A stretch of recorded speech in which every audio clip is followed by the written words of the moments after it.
Marcus Taylor, a 12-year-old black boy, stands in a hostile courtroom clutching a worn leather journal. "Let go of my mom and I'll make you stand," he declares to Judge Patricia Harrington, who hasn't walked in 15 years. The courtroom erupts in cruel laughter.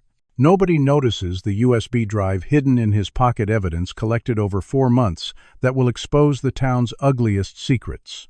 What begins as a simple theft accusation against a school custodian will end with power shifting hands in ways Westfield, Virginia has never seen. Marcus had always been proud of his mother, Denise Taylor, who worked tirelessly as a custodian at Westfield Academy, the most prestigious private school in their small Virginia town. For 8 years, she had scrubbed floors, cleaned bathrooms, and emptied trash cans, often staying late to make sure everything was spotless for the privileged students who barely acknowledged her existence. Denise raised Marcus alone after his father died in a construction accident when Marcus was just 4 years old, and despite qualifying for government assistance, she insisted on working overtime to provide for her son without additional help.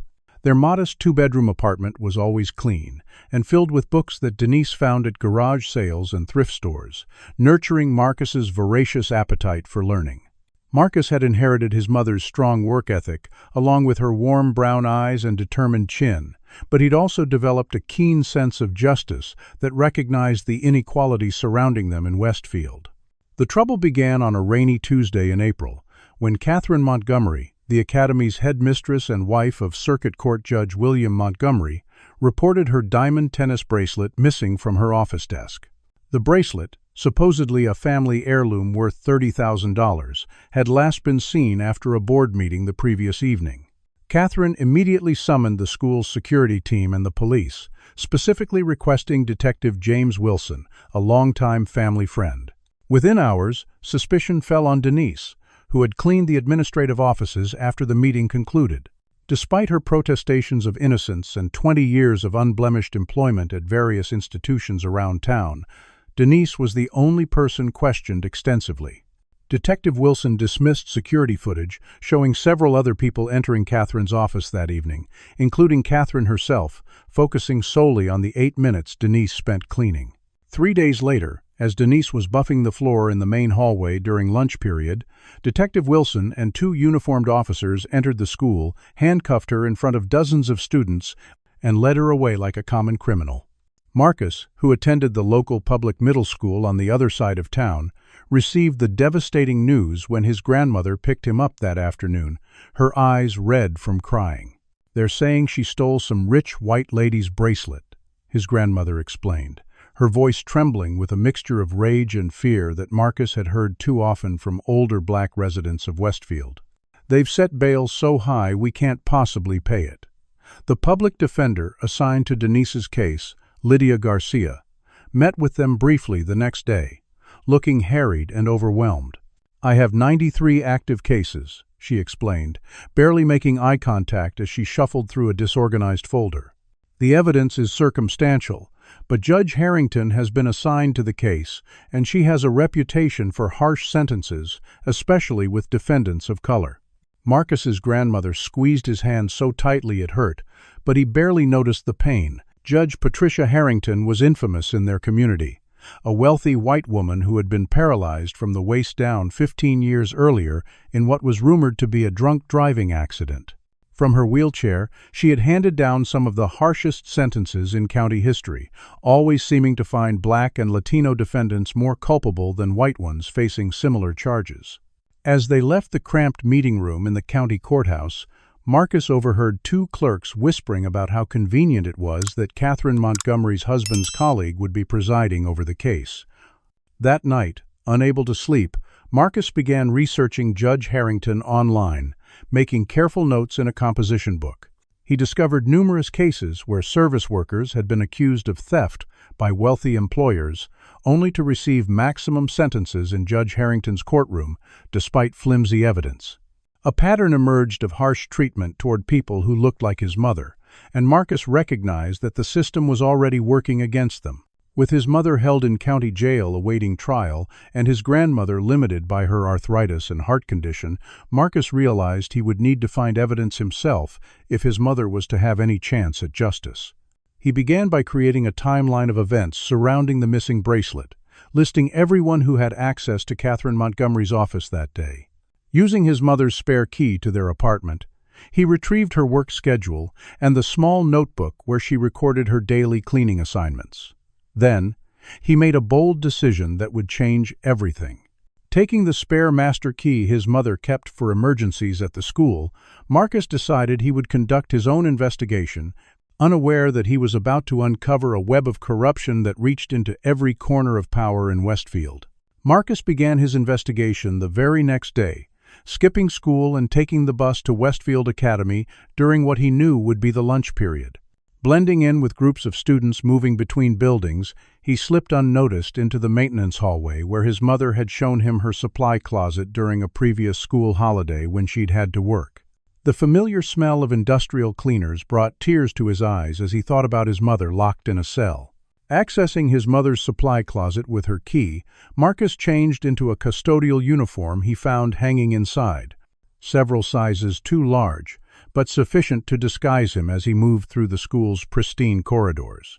His first target was the security office, which his mother had mentioned was usually empty during lunch as the security guard, Mr.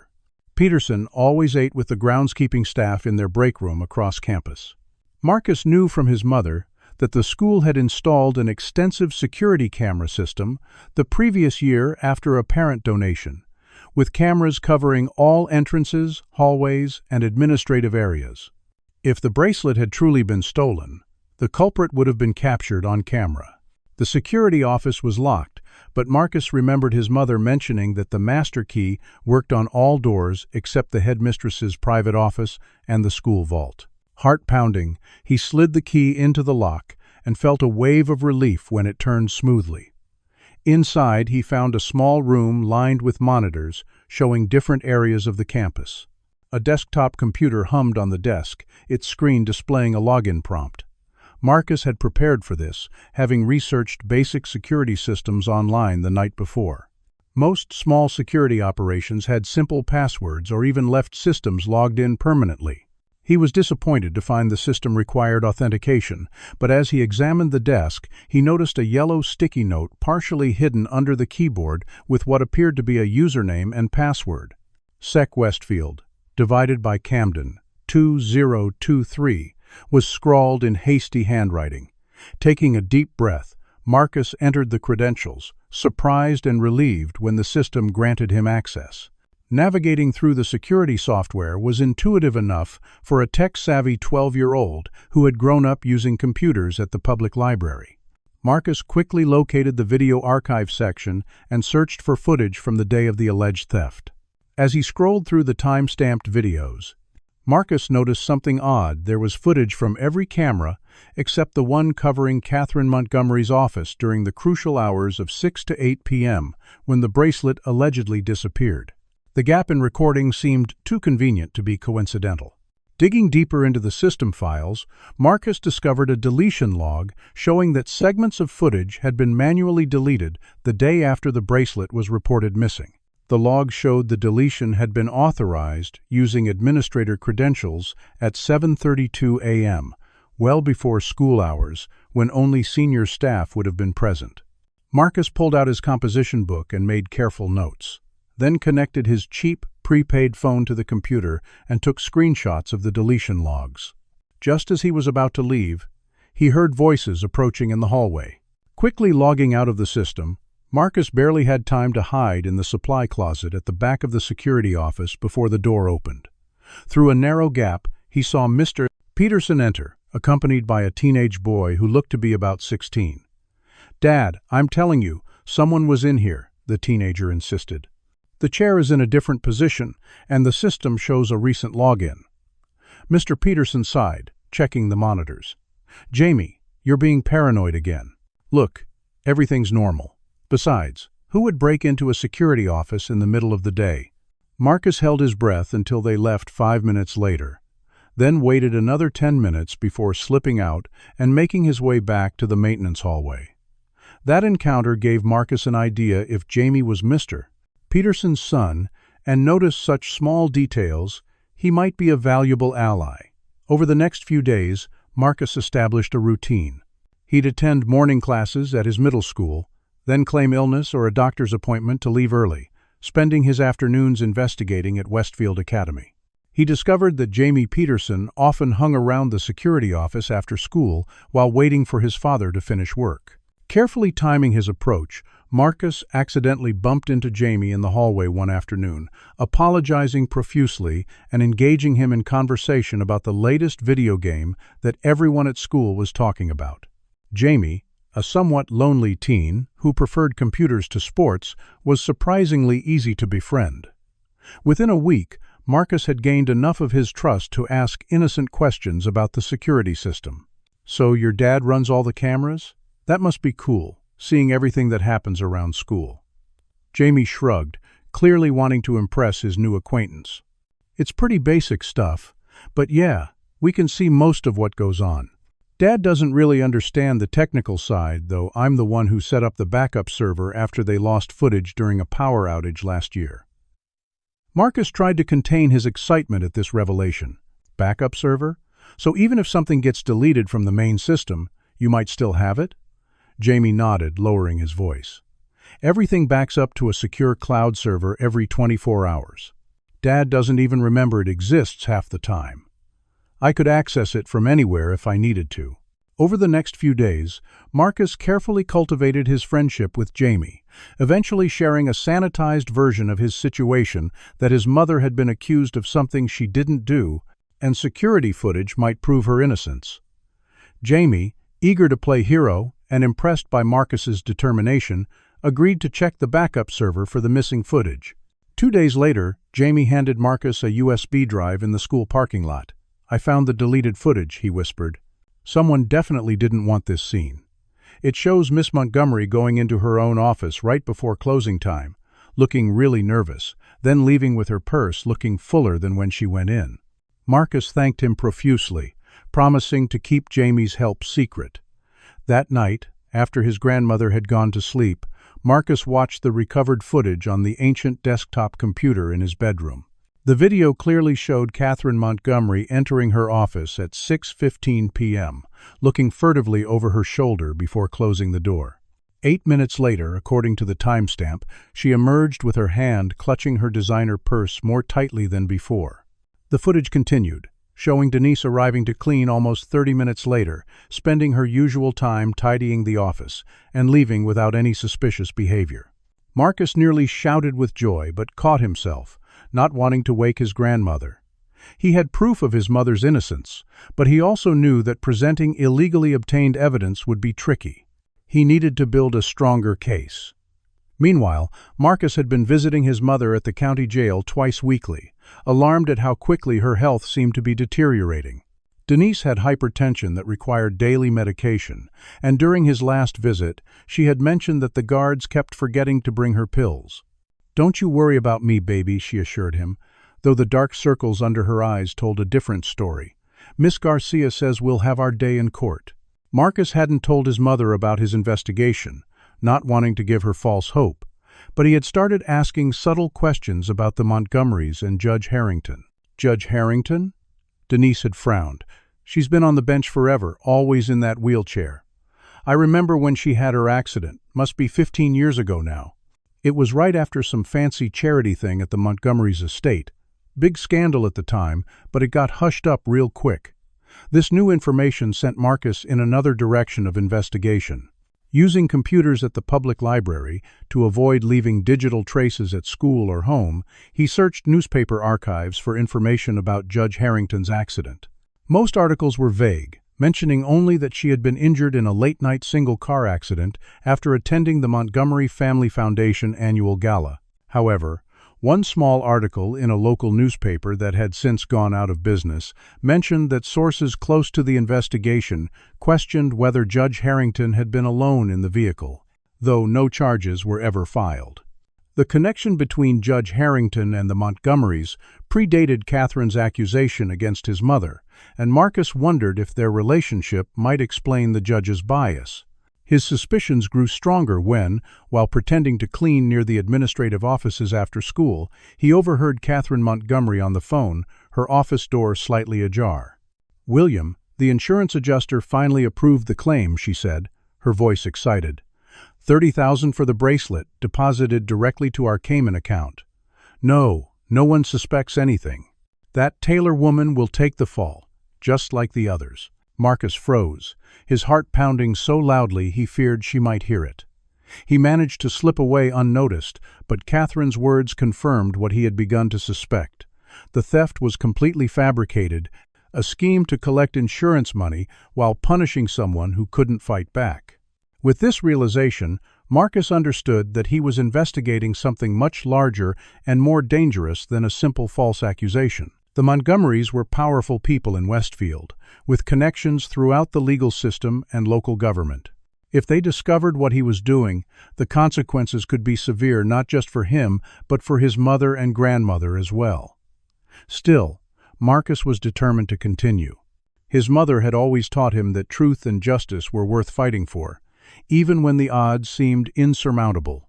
With the trial date approaching rapidly, Marcus knew he needed to accelerate his investigation and find irrefutable evidence that would not only free his mother, but expose the corruption that had allowed the Montgomerys to prey on people like her for years.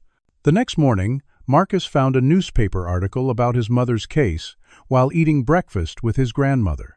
The article painted Denise as a likely thief with prior suspicions that had never been substantiated, quoting anonymous school sources. What caught Marcus's attention, however, was the byline. Additional reporting by Daniel Chen. The name sounded familiar, and after school, Marcus headed to the public library to search online for more information about the reporter. He discovered that Daniel Chen had once been a prominent investigative journalist for the Washington Post before moving to Westfield 5 years ago to work for the local paper. Curiously, Chen's high-profile investigative work had abruptly stopped about 3 years earlier, and he was now relegated to covering minor local stories. Digging deeper, Marcus found an old article where Chen had begun investigating judicial misconduct in Westfield County, specifically mentioning Judge Harrington's unusually harsh sentences for minority defendants. The investigation had never been completed, and shortly afterward, Chen had been demoted. Marcus decided to contact the journalist directly. Finding Chen's email from the newspaper's website, he composed a carefully worded message, explaining that he had information about corruption involving the Montgomerys and Judge Harrington, asking for a meeting. To his surprise, Chen responded within hours, agreeing to meet at a coffee shop in the neighboring town, well away from Westfield's gossip network. The next afternoon, Marcus skipped his last class and took the bus to meet Daniel Chen. The journalist was a slender Asian-American man in his early 40s, with tired eyes that contained equal measures of skepticism and curiosity. He bought Marcus a hot chocolate and listened intently as the boy shared what he had discovered so far, including the security footage showing Catherine Montgomery with her own bracelet and the phone conversation about the insurance claim. "Why are you coming to me with this?" Chen asked when Marcus finished, studying him intently. "You don't even know me." Marcus looked directly into the journalist's eyes. "Because 3 years ago, you tried to expose what was happening in Judge Harrington's courtroom. Then you got shut down. I think you know more than what was in that unfinished article, and I think you still care about the truth." Chen's expression softened slightly. "You've done your homework, kid. But what you're suggesting is dangerous. The Montgomerys don't just influence the courts, they practically own half this county. William Montgomery's family built this town 3 generations ago. His father was a judge, his grandfather was mayor, and they've accumulated power and connections that make them practically untouchable." Marcus refused to be discouraged. "My mom is facing 5 to 7 years for something she didn't do. She could lose everything, including me. I have to try." Chen sighed deeply, then pulled out a small notebook. "I wasn't always a local reporter covering bake sales and town council meetings. I spent 15 years investigating corruption across the country. 3 years ago, I started noticing patterns in Judge Harrington's sentencing. The disparities weren't just racial, they followed money. Wealthy defendants walked free. Poor ones went to prison, regardless of evidence. When I started connecting those decisions to the Montgomerys, particularly campaign donations and business relationships, I received a visit from William Montgomery himself." Chen paused, taking a sip of his coffee. He made it clear that my career, my reputation, and possibly my safety would be at risk if I continued. A week later, my editor killed the story and demoted me. I could have left, but I stayed, hoping to eventually gather enough evidence that not even they could bury it. Marcus leaned forward. So help me now. My mom is just their latest victim, but maybe together we can stop them from doing this to anyone else. Chen considered for a long moment before nodding slowly. You've already shown more courage and resourcefulness than most adults I know. I can't promise anything, but I'll see what I can dig up about the Montgomerys' finances and Judge Harrington's connection to them. In the meantime, be extremely careful. Don't let anyone at that school know what you're doing. As they parted ways, Chen gave Marcus his personal cell number. Text me if you find anything else, or if you feel you're in danger. And Marcus, you've got good instincts.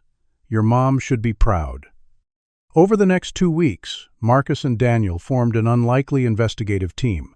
The journalist used his remaining media contacts to request financial records and court documents, while Marcus continued his covert operations at Westfield Academy.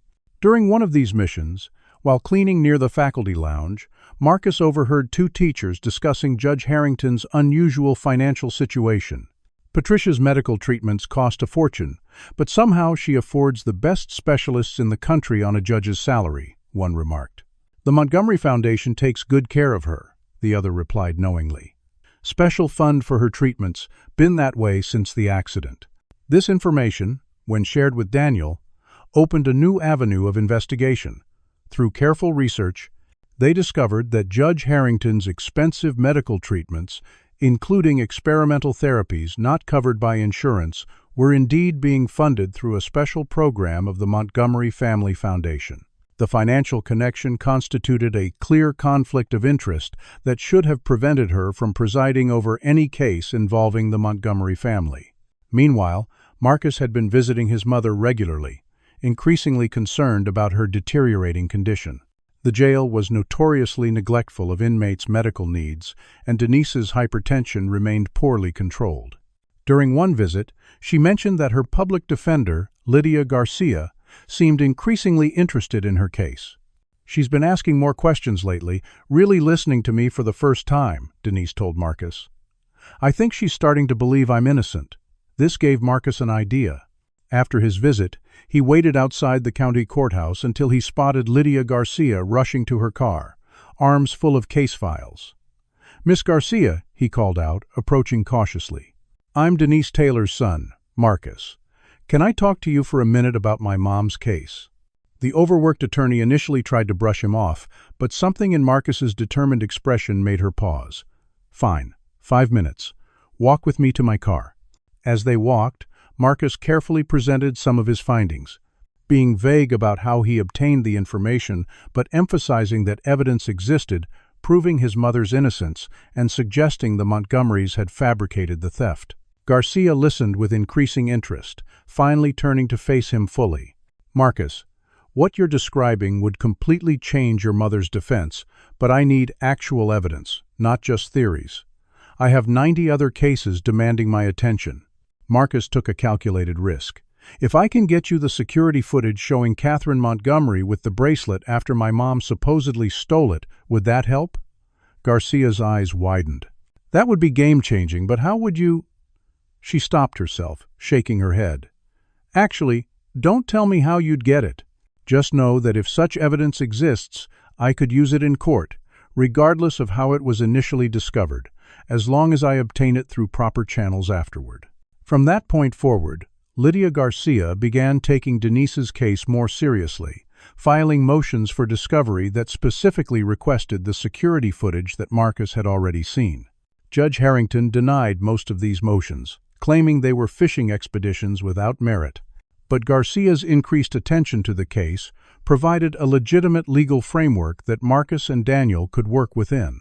Another unexpected ally emerged when Marcus encountered an older Latina woman watching him from across the street as he left his grandmother's house one morning. The woman approached him cautiously, introducing herself as Elena Rivera, a former housekeeper for the Montgomerys. I saw your mother's story in the paper, she explained in accented English. "The same thing happened to me 7 years ago. Catherine accused me of stealing a gold necklace. I knew what would happen in that courtroom, so I left town before the trial. Lost everything I had built here, had to start over in another state. Mrs. Rivera provided crucial information about the Montgomerys' pattern of accusing household staff of theft, always targeting those who couldn't effectively fight back: immigrants, single parents, people of color. She recalled at least 3 other employees who had faced similar accusations, all of whom had either accepted plea deals or been convicted at trial. They are very careful to make small claims with their house insurance first, so when they make a big claim, the insurance company doesn't suspect fraud, she explained. Marcus added this information to his growing evidence file, which he kept hidden in a loose floorboard beneath his bed. As the trial date approached, the prosecution offered Denise a plea deal. If she admitted to the theft, she would receive only 6 months in jail instead of the potential 5 to 7 years if convicted at trial. Marcus was with his grandmother when they visited Denise to discuss the offer. "Maybe I should take it," Denise said wearily, her normally proud shoulders slumped. 6 months is better than years, and you could stay with Grandma without going into foster care." Marcus couldn't contain himself. "Mom, you didn't do it. We're finding evidence that proves it. Please, don't plead guilty to something you didn't do." He couldn't tell her everything he'd discovered, not in the monitored jail visiting room, but he squeezed her hand tightly. "Miss Garcia is working harder on your case now. Just give us a little more time." Denise studied her son's face, seeing a determination and maturity that both worried and impressed her. Finally, she nodded. "All right, Marcus, we'll fight this. I've never run from the truth before, and I won't start now, especially not in front of my son." As they left the jail, Marcus felt the weight of his mother's trust bearing down on him. He had promised her a chance at justice without fully explaining how dangerous his investigation had become. Just that morning, he had noticed a black SUV following him to school, and Daniel had warned him that someone had been asking questions about their meetings. The stakes were rising, but Marcus was too close to the truth to stop now. What had begun as an effort to free his mother had expanded into something much larger, a chance to expose years of corruption and abuse of power that had harmed countless vulnerable people in Westfield. With the trial just 2 weeks away, Marcus and his unlikely allies raced to gather conclusive evidence before it was too late. As the investigation deepened, Marcus focused on understanding the full extent of Judge Harrington's connection to the Montgomerys. Daniel had discovered through financial records that the Montgomery Family Foundation had established a special medical fund 15 years earlier, coinciding exactly with Judge Harrington's accident. The fund, which covered all of her considerable medical expenses, amounted to over $2 million in treatments over the years. Such financial support created an obvious conflict of interest, yet Judge Harrington had never recused herself from cases involving the Montgomerys or their close associates. Even more suspicious, Daniel found that Catherine Montgomery had filed 5 separate insurance claims for stolen jewelry in the past decade, always accusing household staff who had limited means to defend themselves.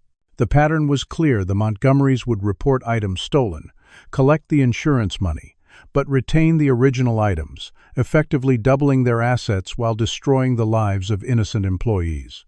With this information, Marcus and Daniel built a compelling case, but they still needed to understand why Judge Harrington remained so loyal to the Montgomerys beyond the financial support. The answer came unexpectedly when Marcus was conducting routine surveillance at Westfield Academy. While pretending to empty trash cans near the administrative offices, he overheard a heated argument between Catherine and William Montgomery in her private office. "Patricia is getting nervous about the Taylor case," William said, his voice tense. "The public defender is asking too many questions. We may need to accelerate the timeline." Catherine's response chilled Marcus to the bone. "Remind Patricia what happened the night of the accident. Remind her who was really driving the car when she hit that tree. Remind her that her medical support comes with expectations." Marcus nearly dropped the trash bag he was holding. Judge Harrington hadn't been alone in the car that caused her paralysis. The implications were staggering. If William Montgomery had been driving, possibly intoxicated after the gala at their estate, and they had covered it up by making it appear that Judge Harrington was alone. It would explain her complete loyalty to the family. She wasn't just financially indebted to them. They had taken responsibility for an accident that might have otherwise been attributed to her. This revelation needed verification. Marcus texted Daniel immediately, who suggested they needed someone close to Judge Harrington who might know the truth. The next day, while observing the county courthouse from across the street, Marcus noticed a black woman in scrubs helping Judge Harrington from her specialized van into her wheelchair. The woman moved with the practiced efficiency of a medical professional, and Marcus recognized her as the judge's personal nurse, often mentioned in local news coverage of the prominent judge. After Judge Harrington entered the courthouse, the nurse returned to the van to retrieve some items, and Marcus seized the opportunity to approach her. "Excuse me, ma'am," he said politely. "Are you Judge Harrington's nurse?" The woman looked at him suspiciously. "I'm Sophia Williams, her personal care assistant. Who's asking?" Marcus introduced himself, explaining that his mother was appearing before Judge Harrington on false charges.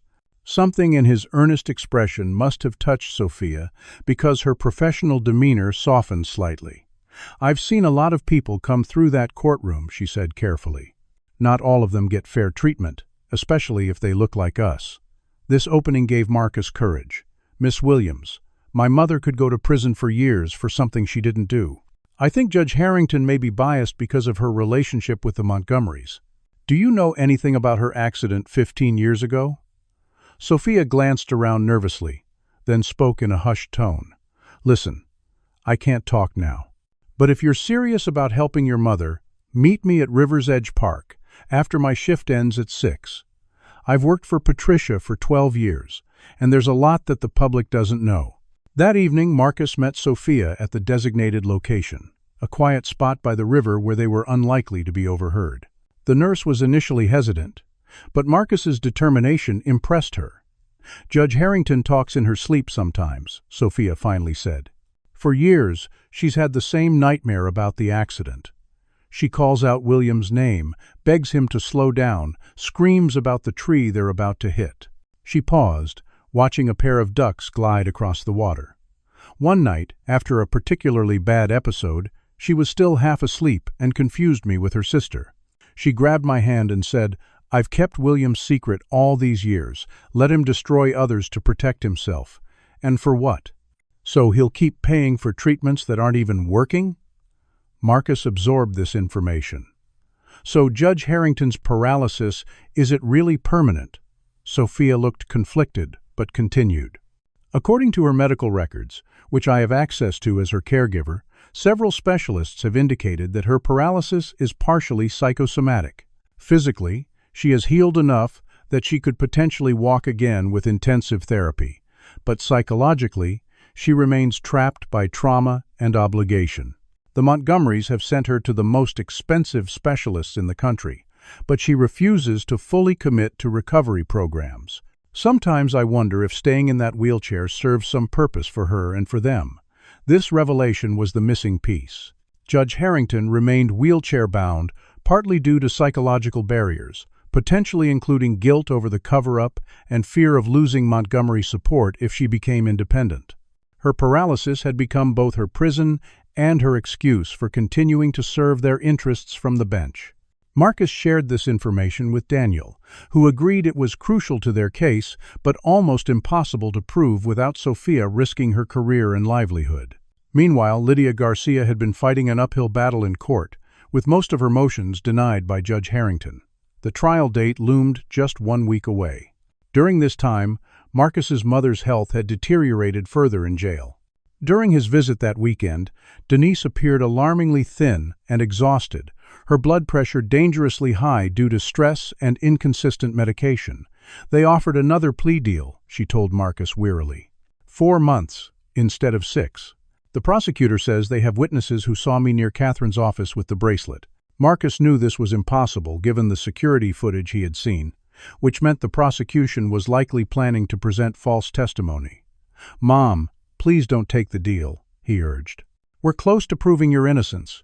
Denise studied her son's face. "Marcus, you're 12 years old. You should be playing basketball and worrying about school dances, not fighting the legal system." I appreciate your faith in me, but sometimes the system is too powerful to fight. Marcus squeezed his mother's hand. That's what they want us to believe.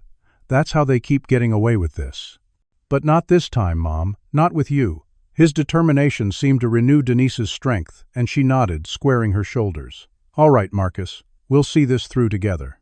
The investigation had one more significant breakthrough when Daniel discovered that Judge Harrington had received substantial deposits to her personal bank account, following favorable rulings for wealthy defendants, often connected to the Montgomerys in some way.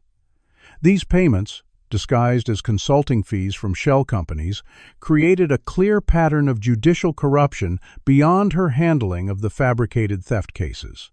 Armed with security footage, financial records, witness statements from former Montgomery employees, evidence of insurance fraud, and documentation of Judge Harrington's conflicts of interest, Marcus and Daniel prepared to present their findings to Lydia Garcia. The night before their scheduled meeting, Marcus returned home from the library to find William Montgomery himself waiting in his grandmother's living room. His grandmother sat nervously on the couch, clearly intimidated by their powerful visitor. Marcus Taylor Montgomery said smoothly, his expensive suit and confident demeanor filling the modest room. "I've been hearing some concerning reports about activities you've been engaging in recently." Marcus felt his heart hammering, but kept his expression neutral. "I don't know what you mean, sir." Montgomery smiled without warmth. "Let me be clear, young man. Your mother is facing serious charges that could result in a significant prison sentence. Your grandmother is in no condition to care for you long term. One call from me to Child Protective Services, explaining that you're being left unsupervised while she works night shifts, could result in you being placed in foster care immediately, likely far from Westfield." The threat hung in the air like a physical presence. "However," Montgomery continued, "if these rumors about you investigating my wife and making false accusations against Judge Harrington were to stop immediately, things might go more smoothly for your mother. Perhaps even another, more generous plea deal could be arranged." Marcus felt a cold fury building inside him, but he remembered Daniel's advice to never show his full hand to the opposition. "I just want my mom home, sir," he said, injecting his voice with a tremor that wasn't entirely feigned. "I'll do whatever helps that happen." Montgomery seemed satisfied, rising to leave. "Smart boy. I'll be watching to make sure you keep that promise." After he left, Marcus's grandmother hugged him tightly. "Marcus, what have you gotten yourself into?" she whispered. "That man has destroyed people for less than whatever you're doing." Marcus hugged her back. "I'm getting Mom out of jail, Grandma, and maybe helping a lot of other people too." That night, Marcus moved his evidence from beneath the floorboard to a new hiding place, suspecting that Montgomery might send someone to search their home. He also messaged Daniel about the visit, who immediately arranged for all their digital evidence to be backed up securely in multiple locations. The threat had the opposite effect from what Montgomery intended. Rather than intimidating Marcus into stopping, it confirmed that they were on the right track and close enough to the truth to make the powerful judge nervous. With the trial just days away, Marcus knew they needed to act quickly. The Montgomerys had shown they were willing to threaten a child to protect their scheme. There was no telling what else they might do as they became more desperate. The final piece fell into place when Sophia secretly provided Marcus with copies of Judge Harrington's medical records, showing specialists' opinions that her condition could improve with proper therapy and psychological treatment. Now they had everything they needed to not only prove Denise's innocence, but expose the entire corrupt system that had allowed the Montgomerys and Judge Harrington to prey on vulnerable community members for years. The question remained: how to present this evidence in a way that couldn't be suppressed by the very people who controlled the local justice system. The morning of the trial arrived with an atmosphere of foreboding. Dark clouds hung low over Westfield as Marcus and his grandmother made their way to the county courthouse, an imposing brick building that had stood in the center of town for over a century. Inside the cavernous courtroom, Marcus was struck by the stark divide in the gallery. The right side behind the prosecution table was filled with Westfield's elite wealthy white families in expensive clothing, board members from Westfield Academy, and local officials who owed their positions to Montgomery support. Behind the defense table on the left, only Marcus and his grandmother sat, along with Mrs. Rivera and two former housekeepers who had suffered similar false accusations. Their community's fear of Montgomery retaliation had kept others away, not wanting to be seen supporting Denise. Marcus scanned the room anxiously. Daniel was notably absent, though he had promised to attend. Lydia Garcia sat at the defense table reviewing notes, looking more prepared than during their earlier meetings, but still overwhelmed by the forces aligned against them. The prosecution team consisted of 3 attorneys, led by District Attorney Thomas Wells, an ambitious man who had benefited from Montgomery campaign contributions in his last election. At precisely 9 o'clock, the bailiff called for all to rise as Judge Patricia Harrington entered, her motorized wheelchair humming softly as she navigated to the elevated bench. Marcus studied her carefully, seeing new details with the knowledge he now possessed. Despite her immaculate appearance and commanding presence, he noticed the slight tremor in her hands, the way her eyes darted briefly toward William Montgomery seated in the front row, and the tightness around her mouth that suggested internal conflict. After preliminary matters were addressed, District Attorney Wells delivered his opening statement, painting Denise as an opportunistic thief who had abused the trust of her employers. "The evidence will show," he declared confidently, that Denise Taylor took advantage of her position to steal a family heirloom worth $30,000 from Catherine Montgomery's office, an heirloom that had been in Mrs. Montgomery's family for generations. Marcus clenched his fists, knowing that the family heirloom had actually been purchased 2 years earlier at an auction, according to records Daniel had uncovered. Lydia Garcia's opening statement was concise but forceful. The defense will demonstrate that not only did Denise Taylor not steal this bracelet, but that there is compelling evidence the bracelet was never stolen at all. After 20 years of unblemished service to institutions across Westfield, Miss Taylor deserves the presumption of innocence that our justice system promises to all. Judge Harrington's expression remained neutral, but her knuckles whitened as she gripped the arms of her wheelchair. The prosecution called their first witness, Catherine Montgomery herself, who took the stand with practiced grace.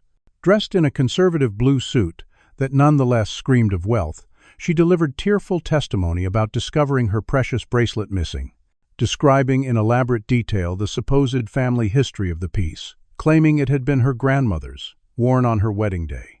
Wells guided her through a carefully constructed narrative that portrayed Denise as the only possible culprit, emphasizing that she had been alone in the office during critical minutes. During cross-examination, Lydia Garcia attempted to question Catherine about the insurance claim and the lack of documentation regarding the bracelet's provenance.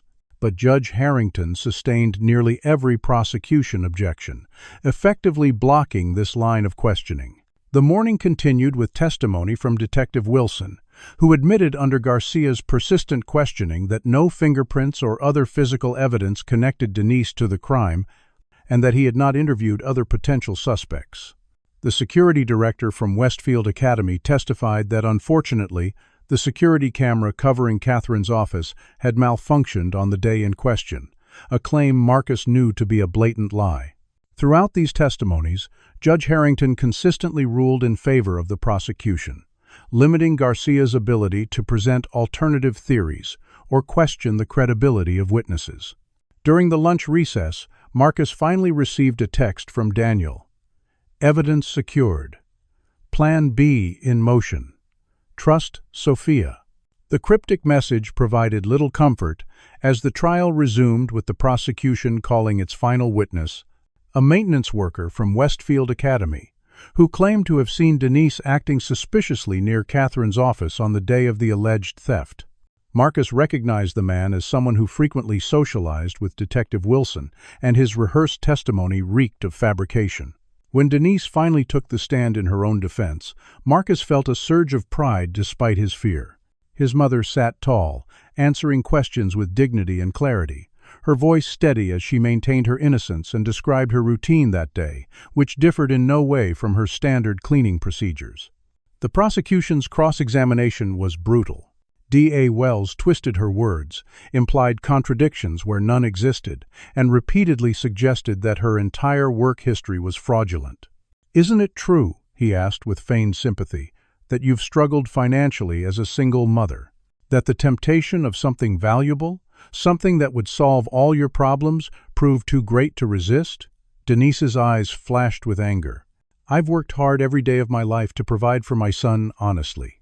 I've scrubbed toilets and emptied trash while people looked through me like I was invisible. But I taught my son that dignity isn't what others give you, it's what you hold on to despite how they treat you. I did not take that bracelet.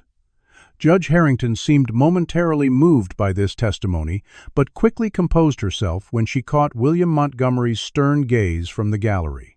Garcia called 2 character witnesses who testified to Denise's honesty and work ethic, but their impact seemed minimal against the prosecution's orchestrated narrative. As the afternoon wore on, Marcus grew increasingly anxious. The evidence they had gathered was not being presented, and Garcia seemed hamstrung by the judge's rulings. During a brief recess, he approached her. "Miss Garcia, what about all the evidence we discussed? The security footage showing Mrs. Montgomery with the bracelet after Mom supposedly stole it, the insurance fraud pattern?" Garcia looked defeated. Judge Harrington denied all my motions to introduce that evidence, claiming it was obtained inappropriately or is irrelevant to this specific charge. I've tried every legal avenue available. Marcus returned to his seat, a desperate plan forming in his mind. When court resumed, D.A. Wells delivered a scathing closing argument, painting Denise as a calculating thief who had betrayed her employer's trust. He emphasized the eyewitness testimony and Denise's financial motives, calling for the maximum sentence to send a message that such betrayals will not be tolerated in our community. As Garcia rose for her closing argument, Marcus made his decision. He could not sit silently while his mother was sacrificed to protect the Montgomerys' corruption. Without fully considering the consequences, he stood up. "Your Honor, please. My mother is innocent, and I have proof." The courtroom fell silent, all eyes turning to the 12-year-old boy standing defiantly in the gallery. Judge Harrington's face registered surprise and something else, perhaps a flicker of relief. "Young man, you will sit down immediately," she commanded, though with less force than expected. This court does not allow outbursts. Marcus refused to be silenced. The Montgomerys made up the theft to collect insurance money. They've done it before, and Catherine Montgomery still has the bracelet. I have footage proving it. William Montgomery rose to his feet. "Your Honor, this is outrageous. The boy should be removed." Marcus locked eyes with Judge Harrington. "I know about your accident 15 years ago. I know who was really driving the car. I know why you protect them, but my mother doesn't deserve to go to prison for their lies." The courtroom erupted in shocked whispers. Judge Harrington's face had gone pale. "Bailiff, remove this young man from my courtroom." As the bailiff approached, Marcus made one final, desperate appeal. "Let go of my mom, and I'll make you stand, Your Honor." The courtroom fell silent for a beat before erupting in laughter. The idea that a 12-year-old boy could make a paralyzed woman stand was so absurd that even the tension of the moment couldn't prevent the ripple of cruel amusement that spread through the gallery. Judge Harrington silenced the courtroom with a sharp rap of her gavel, her expression unreadable. "That's quite enough. Bailiff, remove him now." Marcus clutched his evidence binder tightly as the bailiff approached. "I have evidence right here. Security footage, insurance records, medical files, everything that proves what they did." He tried to approach the bench, but 2 court officers intercepted him, one grabbing his arm roughly. In the struggle that followed, pain shot through his shoulder as it was wrenched backward. Still, Marcus fought to reach the judge. "You know I'm telling the truth. You know what they did to you, what they're doing to my mom." As the officers dragged him toward the exit, the USB drive containing their evidence slipped from his pocket, sliding across the polished floor. In the commotion, no one noticed except Sophia, seated quietly at the back of the courtroom, who discreetly retrieved it with her foot. The last thing Marcus saw before being removed was his mother's face, tears streaming down her cheeks, but her eyes filled with a mixture of concern and pride. The door closed behind him, and he was led to a holding area, charged with contempt of court. His shoulder throbbed, possibly sprained from the officer's rough handling, but physical pain was nothing compared to the despair of failing his mother when she needed him most. As he sat alone in the sterile room, Marcus wondered if he had just destroyed any chance his mother had of receiving justice. Marcus spent a miserable night in juvenile detention, his injured arm throbbing and his mind racing with worry about his mother. The sparse cell offered nothing but a narrow bed and his own regrets for company. He had played his last card and failed spectacularly, potentially making things worse for everyone who had helped him. The morning brought an unexpected visitor, Lydia Garcia, looking surprisingly energized despite the previous day's disaster. "You've caused quite a stir, Marcus," she said, sitting across from him at the visitation table. "Half the town is talking about your courtroom speech." Marcus looked down at his hands. "I messed everything up, didn't I?" To his surprise, Garcia smiled. "Actually, you might have saved your mother's case. After you were removed, Judge Harrington called an immediate recess and retreated to her chambers. She looked shaken. This morning I received notice that she's allowing a special evidence hearing today at 2 o'clock. Marcus's head snapped up. "Really? But why would she change her mind now?" Garcia leaned forward.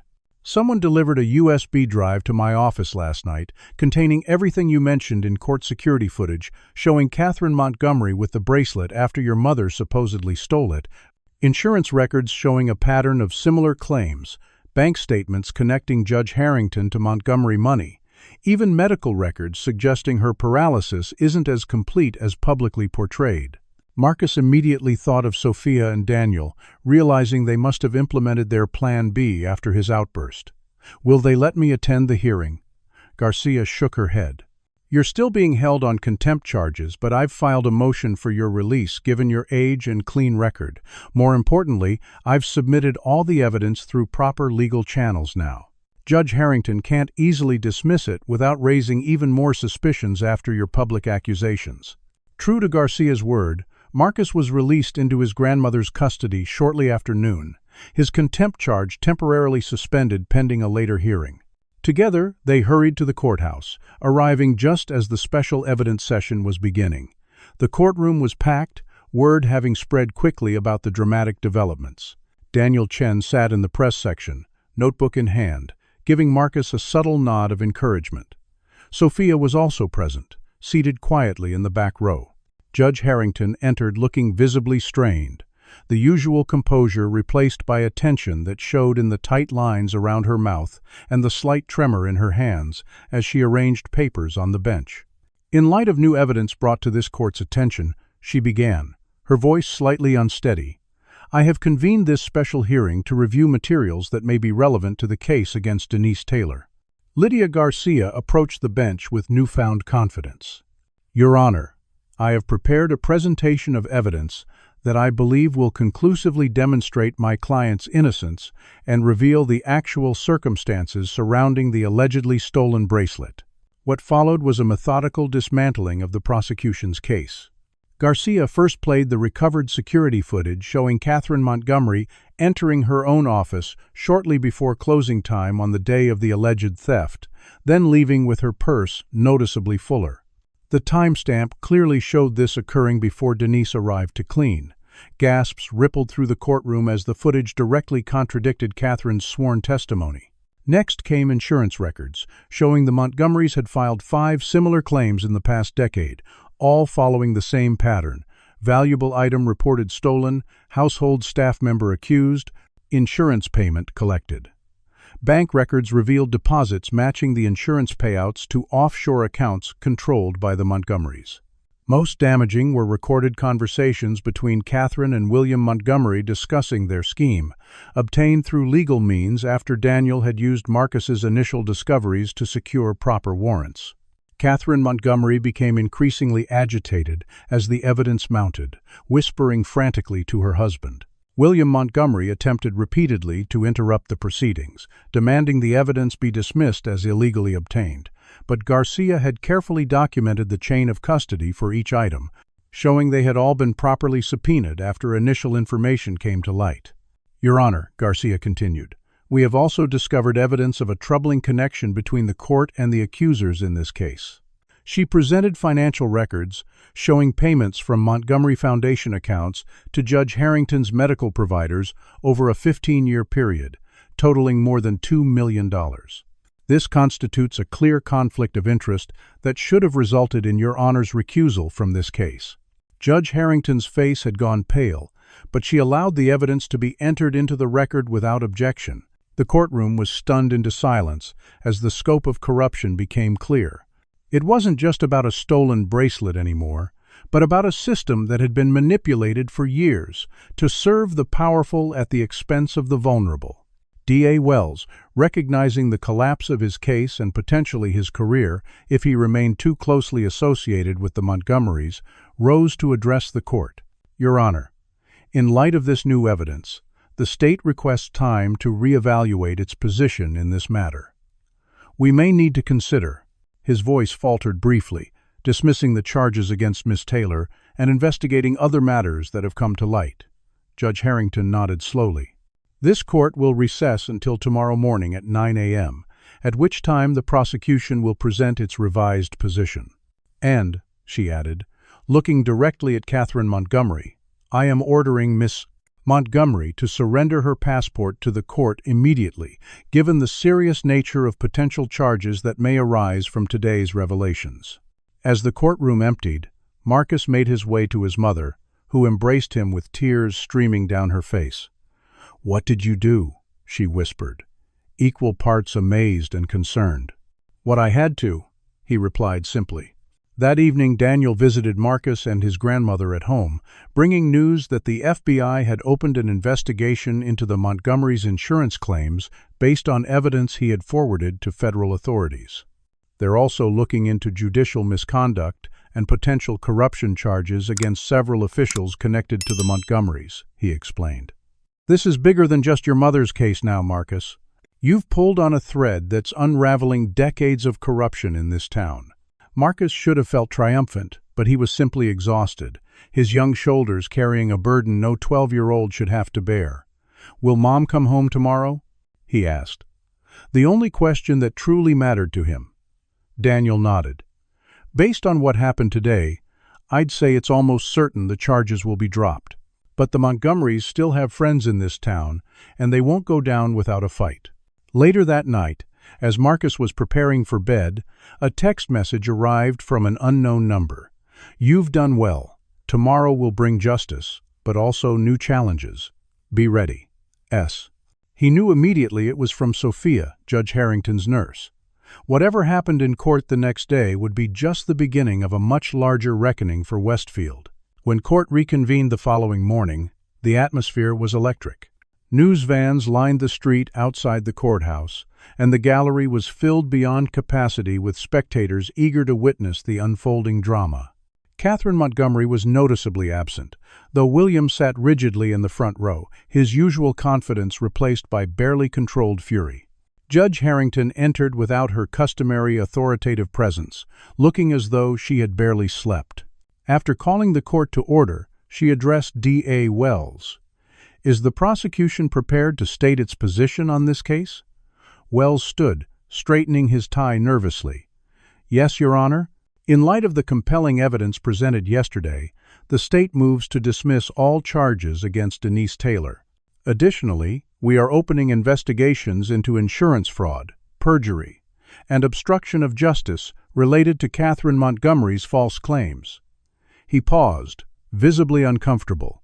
"I must also inform the court that Mrs. Montgomery was taken into custody this morning after attempting to board a private flight to the Cayman Islands in violation of Your Honor's order to surrender her passport." Murmurs rippled through the courtroom as Judge Harrington turned to Denise. "Miss Taylor, this court owes you an apology for the injustice you have endured.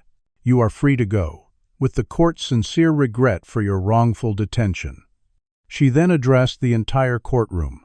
"In light of the conflicts of interest that have come to light, I am recusing myself from all matters involving the Montgomerys, and will be reporting myself to the Judicial Ethics Committee for review. Court is adjourned." As people began to file out, William Montgomery approached Marcus, his voice low and threatening. "You have no idea what you've done, boy. This isn't over." Before Marcus could respond, Judge Harrington's voice cut through the noise. "Mr. Montgomery!" All heads turned as she wheeled herself toward them. "I heard that. If you threaten this child or his family again, in or out of my courtroom, I will personally ensure that every aspect of our past association becomes public record." Their eyes locked in a silent battle of wills before Montgomery stormed out, leaving his empire crumbling behind him. Marcus watched him go, then turned to see his mother standing free, tears of joy streaming down her face as she opened her arms to him. The system designed to protect the powerful had been challenged by a 12-year-old boy who refused to accept injustice, and for once, truth had prevailed over influence and money. In the weeks that followed, Westfield experienced a seismic shift in its power structure. Catherine Montgomery remained in custody, denied bail due to her attempted flight and the mounting evidence against her. William Montgomery faced disbarment proceedings after investigations revealed decades of legal misconduct, including witness intimidation and evidence tampering. Most dramatically, Judge Patricia Harrington had submitted a comprehensive report to the Judicial Ethics Committee detailing her compromised position and identifying dozens of cases potentially affected by her conflict of interest. True to her word, she recused herself from the bench pending investigation, but took an unexpected additional step. She began intensive physical therapy for the first time in 15 years. Sophia later confided to Marcus that their confrontation in court had triggered something profound in the judge. "After you left that day, she asked to see her complete medical records," Sophia explained during one of her regular visits to Marcus and Denise. "She spent hours reading specialists' opinions that she had previously ignored. When she finished, she looked at me and said, 'I've been using this wheelchair as a prison to punish myself for my complicity, but it's becoming an excuse to avoid making things right.'" The story of Denise Taylor's false accusation and her son's determined investigation had spread far beyond Westfield, picked up by national news outlets after Daniel Chen published his explosive exposé. Overnight, Marcus became a symbol of courage against corruption, though the attention made him deeply uncomfortable. "I just wanted to help my mom," he repeatedly told reporters who sought interviews. Anyone would have done the same. But as Daniel pointed out, most people wouldn't have had the courage or determination to challenge such entrenched power.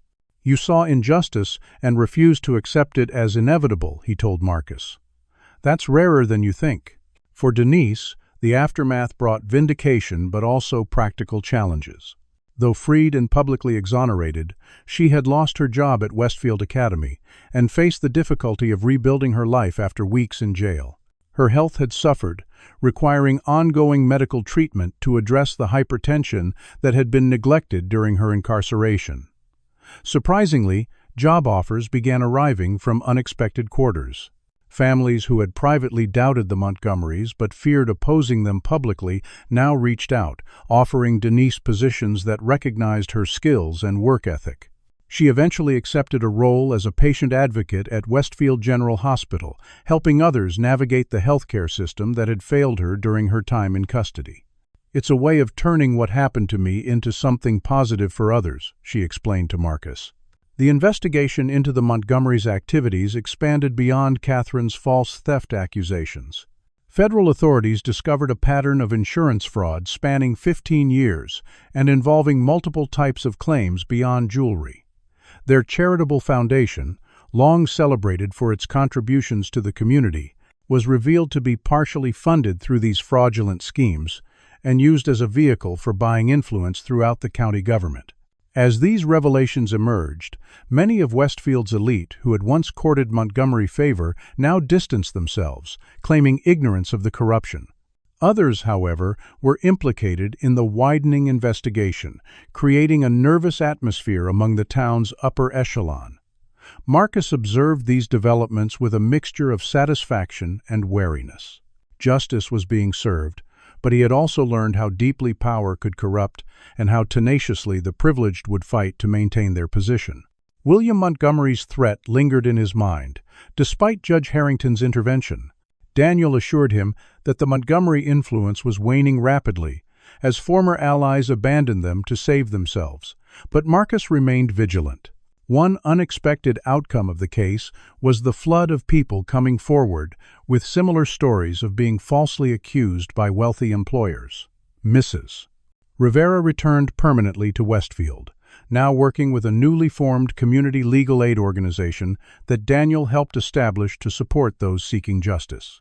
Marcus often spent afternoons at their office, learning about the legal system that had nearly destroyed his family but that could also, when functioning properly, protect the vulnerable. Judge Harrington's journey became perhaps the most publicly compelling aspect of the aftermath. Having admitted her ethical violations and stepped down from the bench, she began the painful process of physical rehabilitation. Doctors confirmed what specialists had suggested years earlier. Her paralysis had a significant psychological component, and with dedicated therapy, she might regain substantial mobility. Local news outlets regularly reported on her progress, with many in the community divided between condemning her past corruption and admiring her current courage. 6 weeks after the dismissal of charges against Denise, Marcus received a formal invitation to meet with Judge Harrington at her home. His mother accompanied him, both curious and apprehensive about the purpose of the meeting. They found the former judge not in her customary wheelchair but using a walker, taking painful but determined steps across her living room under Sophia's watchful guidance. "Marcus, Denise," she greeted them, gesturing toward a sofa while lowering herself carefully into an armchair. "Thank you for coming. I wanted to speak with you privately, away from media attention." Her usually authoritative voice had softened, humility replacing the arrogance that had once defined her courtroom demeanor. "First, I want to apologize to you both. Denise, no apology can restore the weeks of your life spent unjustly incarcerated or repair the damage to your health and reputation. And Marcus, no child should have to fight a corrupt system to protect their parent." She took a deep breath, wincing slightly at pain from her therapy. "What you may not know is that 15 years ago, I allowed William Montgomery to destroy my life and then use my debt to him to destroy others. He was driving that night, intoxicated after the gala at their estate. When we crashed, he convinced me to switch places before help arrived, to protect his career and reputation. In exchange, he promised lifelong financial support through his foundation and connections that advanced my judicial career. The revelation, though suspected, still shocked them. Judge Harrington continued, "I told myself I had no choice, that the arrangement benefited us both. But each compromise led to another, until I was completely under their control, ruling as directed on cases that mattered to them, including the string of false theft accusations against innocent employees." She looked directly at Marcus. "When you stood in my courtroom and said you would make me stand, something broke inside me, or perhaps something healed. You made me confront what I had become, and the damage I had caused. Your courage forced me to find my own." Denise spoke for the first time. "Why are you telling us this now?" Judge Harrington replied softly. "Because tomorrow I am submitting my full testimony to federal prosecutors, including my role in covering up the accident and how the Montgomerys used that hold over me to influence dozens of cases. William will likely face serious charges beyond the current investigations.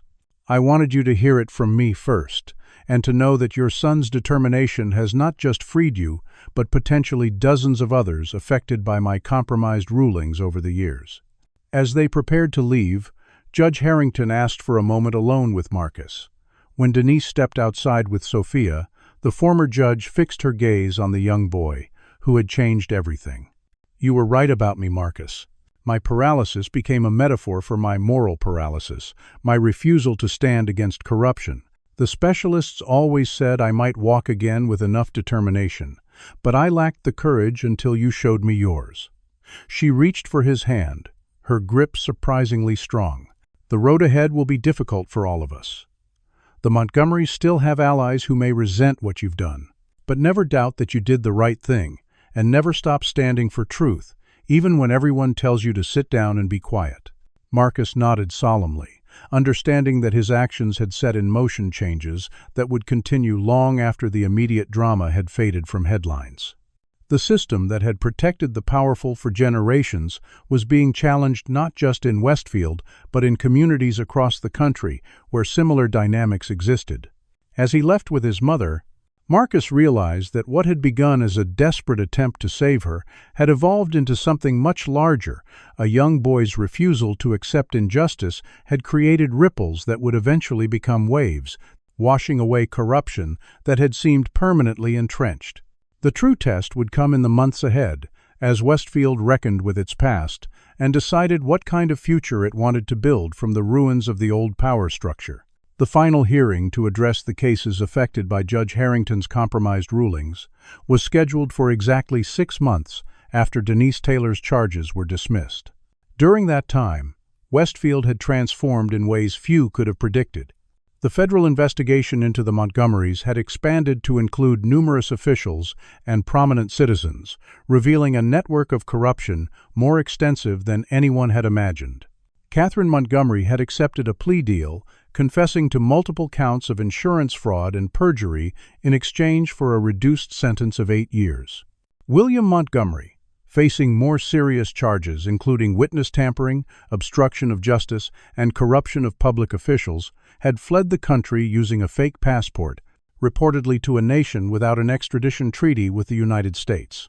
His assets were frozen pending investigation, and the Montgomery Family Foundation was dissolved, its remaining legitimate funds directed toward restitution for victims of their schemes. Denise had flourished in her new role at Westfield General Hospital, her innate compassion and first-hand experience with injustice, making her an effective advocate for patients navigating complex systems. Her health had improved with proper medical care, and she had become increasingly involved in community organizing, helping others who had faced similar injustices. For Marcus, the months had brought both challenges and growth. Initially, he had struggled with the attention his actions had generated, uncomfortable with being labeled a hero when he had simply been trying to save his mother. Some students at his school, particularly those from families with connections to the Montgomerys, had targeted him with bullying and threats. Others, however, looked to him with newfound respect, and teachers noted his emerging leadership qualities despite his natural introversion. Daniel had become a mentor figure, guiding Marcus through the complex aftermath of their investigation and helping him understand the broader implications of what they had accomplished. Under Daniel's guidance, Marcus had started a school club focused on community justice issues, creating a safe space for students to discuss and address inequities they observed. Mrs. Rivera and other former victims of Montgomery schemes had formed a support network, healing together while working to identify and assist others who had been similarly wronged. Through their efforts, at least 27 cases of false accusations against service workers had been documented, many resulting in convictions that were now under review. Judge Harrington's public rehabilitation had become a powerful symbol of personal redemption. Through grueling physical therapy and psychological counseling, she had progressed from a walker to crutches, each painful step representing her commitment to making amends for past wrongs. Her detailed testimony had been crucial to the federal investigation, providing insider knowledge of how the corruption had functioned at the highest levels of local government. Though she would never return to the bench, she had begun speaking to law students about ethical responsibilities and the dangers of compromising principles even once. The morning of the special hearing dawned clear and cool, a perfect autumn day in Westfield. The courthouse steps were crowded with families of those wrongfully convicted under Judge Harrington's compromised rulings, many having traveled from distant states where they had rebuilt lives after serving unjust sentences. News crews from national networks had set up equipment, recognizing the historic nature of the proceedings. Inside, the courtroom was filled beyond capacity. Denise and Marcus sat in the front row alongside Daniel, Mrs. Rivera, and others who had been instrumental in exposing the corruption. The prosecution table was occupied by representatives from the Department of Justice, who had taken over the case due to the extensive conflicts of interest within local law enforcement. Judge Michael Richardson, an African-American jurist brought in from the federal bench to ensure impartiality, would preside over the hearing.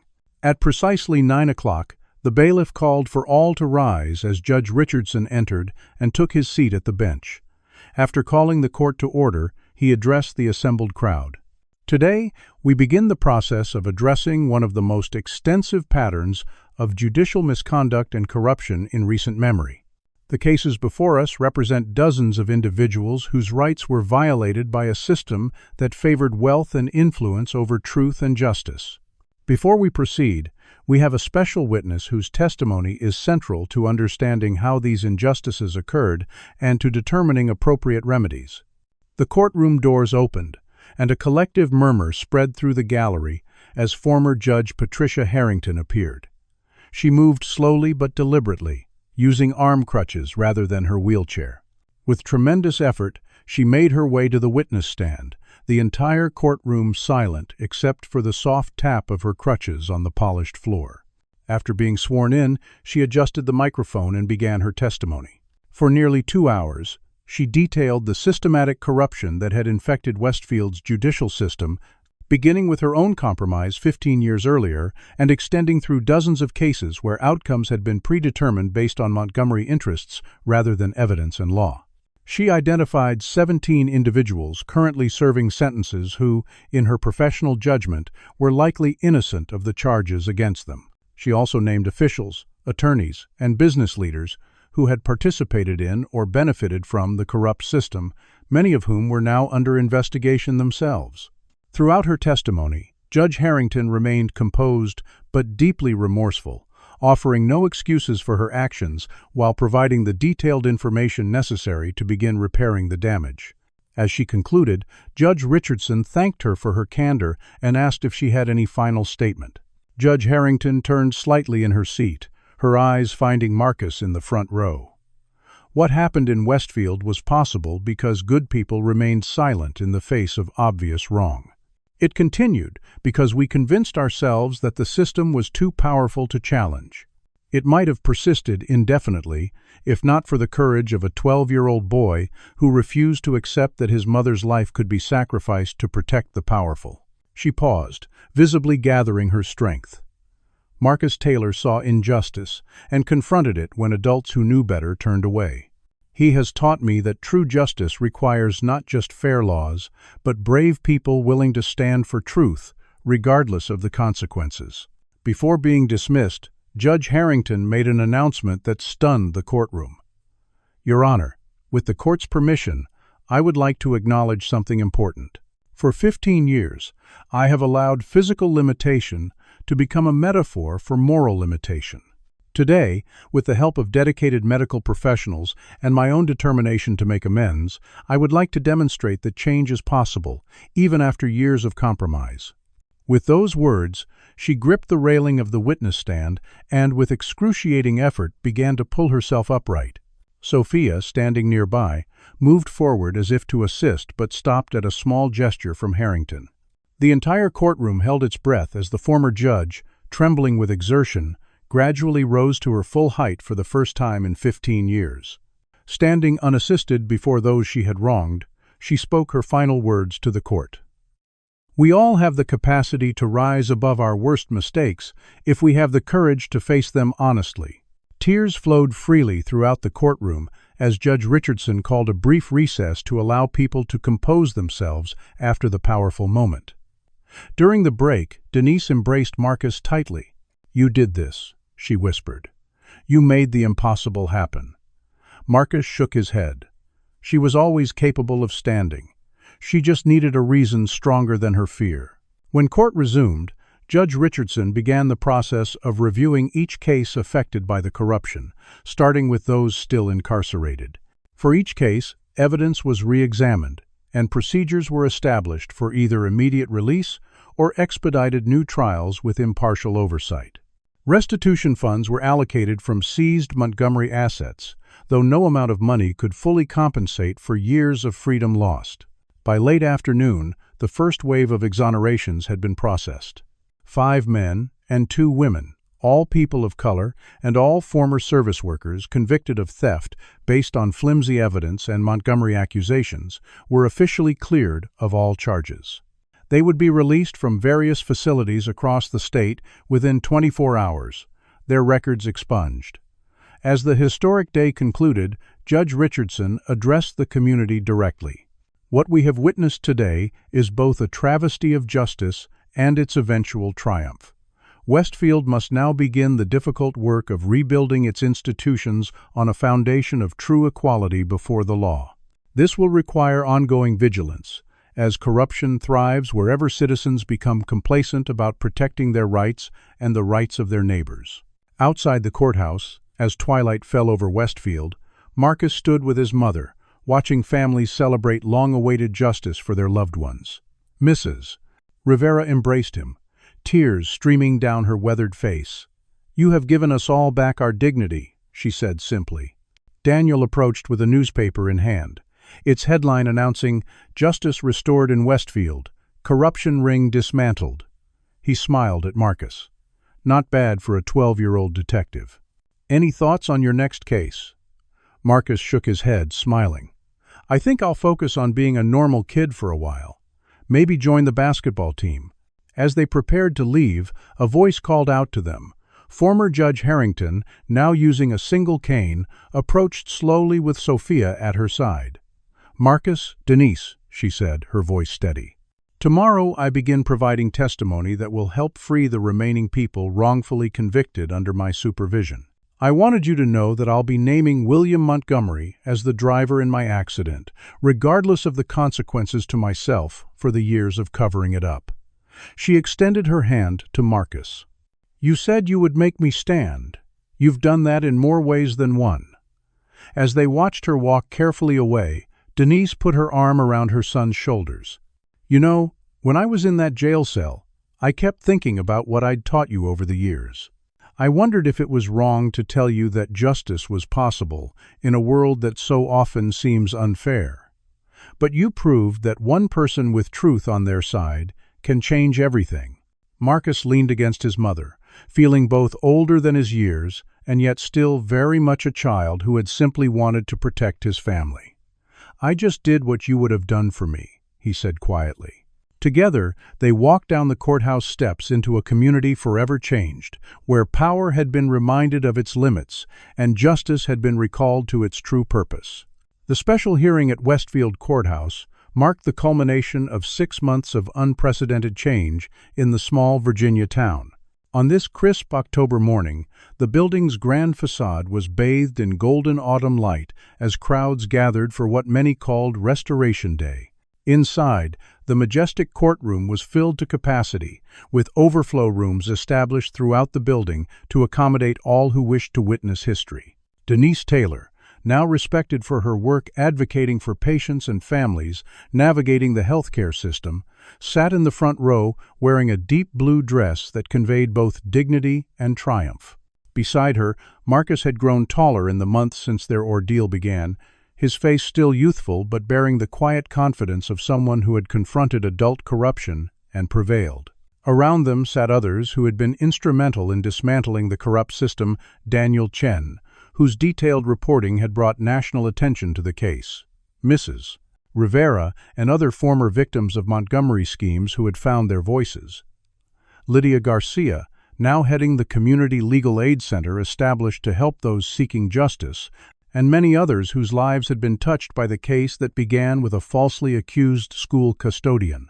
The proceedings were being presided over by Judge Robert Williams, an esteemed federal judge known for his commitment to constitutional principles and equal justice. This special session had been convened to address the cases of dozens of people wrongfully convicted under Judge Harrington's compromised tenure, many of whom had already been released pending today's formal exoneration. The hearing would also outline the comprehensive reforms being implemented in Westfield's judicial system to prevent similar abuses in the future.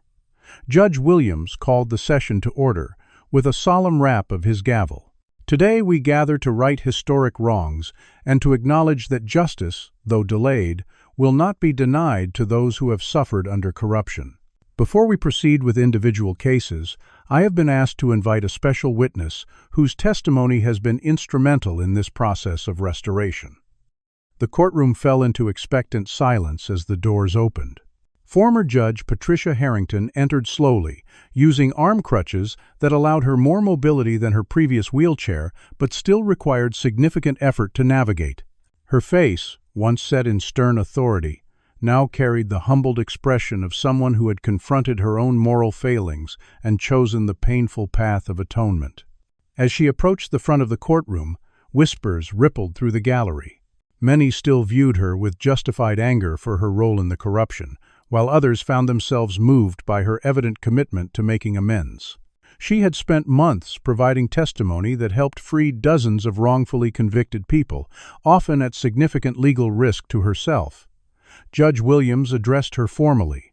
"Judge Harrington, you have been invited today not as a defendant or witness in ongoing proceedings, but to observe the culmination of the remedial process your testimony has facilitated. Before we continue, do you wish to address the court?" Judge Harrington nodded, positioning herself carefully before the microphone. "Your Honor, distinguished members of the court, and most importantly, to those who suffered injustice under my authority, I come before you today not seeking forgiveness, which I have no right to expect, but to bear witness to the repair of damage I helped inflict." She paused, gathering strength.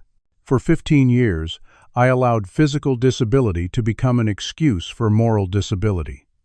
I permitted wealth and influence to corrupt the sacred trust placed in me as a judge. There is no justification for this betrayal, only the small consolation that in finally speaking truth, some measure of justice has been restored to those who deserved it all along." With tremendous effort and determination, she adjusted her crutches and addressed Marcus directly. "Young Mr. Taylor, months ago you stood in my courtroom and made an extraordinary claim that you would make me stand if I freed your innocent mother. What seemed impossible then has become reality, not through miracle, but through the hard work of confronting truth and choosing a different path." Then, in a moment that stunned the courtroom into absolute silence, Judge Harrington gradually transferred her weight from her supportive devices. With evident pain but unwavering resolve, she rose to stand unassisted for the first time in 15 years. Her voice, though strained with effort, carried clearly through the hushed room.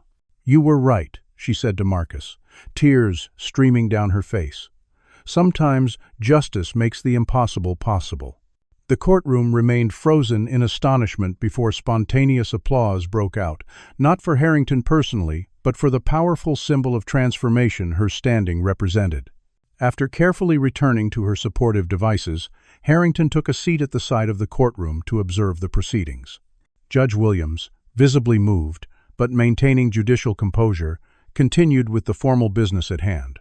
One by one, cases were called, with wrongful convictions officially vacated and records expunged.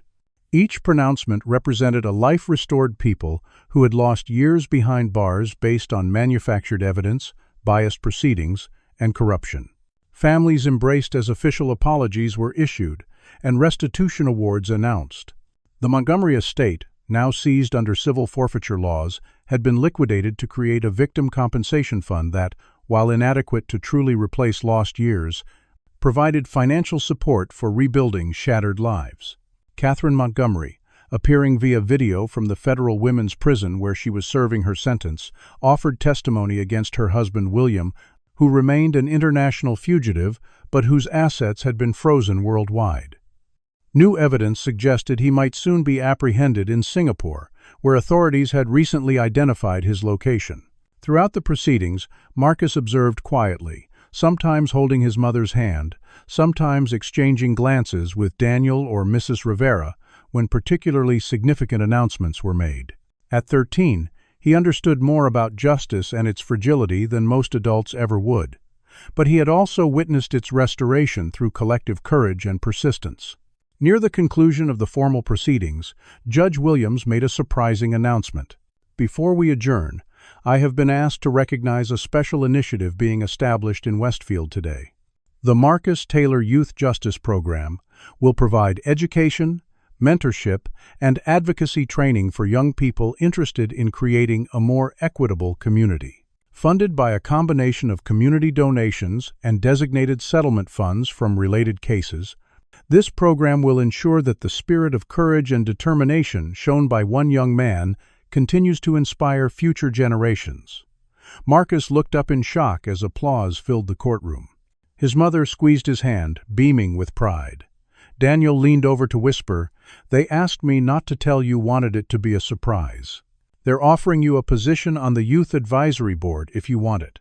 Outside the courthouse, following the proceedings, the autumn sun cast long shadows across Westfield's town square, as people gathered in small groups discussing the historic day. Many approached Marcus and Denise to express gratitude or share stories of how the case had affected their own lives or communities. Former victims of the Montgomery schemes, now exonerated and rebuilding their lives, formed an impromptu circle of support, embracing one another, with the special understanding that comes from shared injustice, followed by vindication. Mrs. Rivera, now coordinating a network of support services for those affected by judicial misconduct, hugged Marcus tightly. "My grandson is about your age," she told him. "I'm teaching him about what you did, so he knows that one person with courage is enough to start changing everything." As the crowd began to disperse, Marcus noticed Judge Harrington sitting alone on a bench near the courthouse steps, watching the interactions with a complex expression that combined regret with something like hope. After a moment's hesitation, he approached her, his mother following a few steps behind. "Judge Harrington," he said, unsure how to address the woman who had nearly destroyed his family, but had also helped restore justice to many others. She looked up, meeting his eyes directly. "Marcus, I've been hoping to speak with you." She gestured to the space beside her, and after a brief hesitation, he sat down. "I want you to know something important," she continued. "What I did today, standing without support, wasn't just physical therapy and determination. It was because someone finally held me accountable for the choices I made, reminded me that moral paralysis is a choice we make every day." She turned slightly to include Denise in the conversation. "I'll spend the rest of my life trying to repair the damage I've done. Many people will never forgive me, and that's their right. But I want you both to know that your courage didn't just save your family, it saved something in me that I thought was lost forever." Before either could respond, they were interrupted by Daniel, who approached with a newspaper in hand. "Hot off the press," he said, handing it to Marcus. The front page featured a photo of Judge Harrington standing unassisted in court, with the headline, "Justice Stands in Westfield. Corruption Ring Dismantled. Victims Vindicated." The subheading read, "13-year-old's investigation sparked changes that transformed a town." Daniel smiled at Marcus's embarrassed expression. "History will remember what happened here, and your role in it. How does that feel?" Marcus considered the question seriously. "Mostly, I'm just glad Mom is home, and people who were wrongly convicted are being released. I don't need credit for doing what was right." Denise put her arm around her son's shoulders, her eyes shining with pride. "That's my boy, always focused on what matters." As twilight began to fall over Westfield, they walked together toward home, not the modest apartment where they had lived before, but a small house they had been able to purchase with Denise's new position and the settlement from her wrongful incarceration lawsuit. The path ahead wasn't perfect. William Montgomery remained at large, and some in the community still resented the exposure of corruption that had benefited them. But something fundamental had shifted in Westfield and beyond, as news of the case inspired similar investigations in other communities where wealth and influence had corrupted the pursuit of justice. In the months and years to come, Marcus would grow into the responsibility of his unexpected role, balancing the normal challenges of adolescence with his emerging voice as an advocate for fairness. Denise would expand her patient advocacy work into broader community organizing, helping others navigate systems designed to silence them. Together, they would remind Westfield and each other that justice requires constant vigilance and courage, especially from those with the least power but the most at stake. As they reached their front porch, Marcus paused to look back at the town spread out below them, its streets and buildings appearing peaceful in the gathering dusk. "Mom," he said quietly, "do you think things will really stay changed, or will people forget and let it all go back to how it was?" Denise considered her son's question thoughtfully. "Change isn't a single moment, Marcus. It's a choice people make every day. Some will try to return to the old ways that benefited them, but others have seen what's possible when we demand better. Our job is to keep reminding them." Inside their home, as they prepared dinner together, the evening news played softly in the background, reporting that 3 more communities had opened investigations into judicial misconduct following the Westfield model. Marcus smiled at this small confirmation that their story was creating ripples far beyond their town. The impossible had indeed become possible, not through miracle, but through the persistent courage of ordinary people who refused to accept injustice as inevitable. What story of injustice have you witnessed in your own community?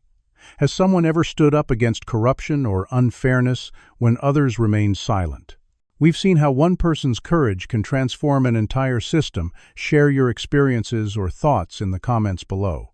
If this story moved you, please like this video, subscribe to our channel for more powerful stories of justice and transformation, and share with someone who needs inspiration today. Thank you for witnessing this journey from despair to triumph, and remember that even in the darkest situations, courage can make the impossible possible.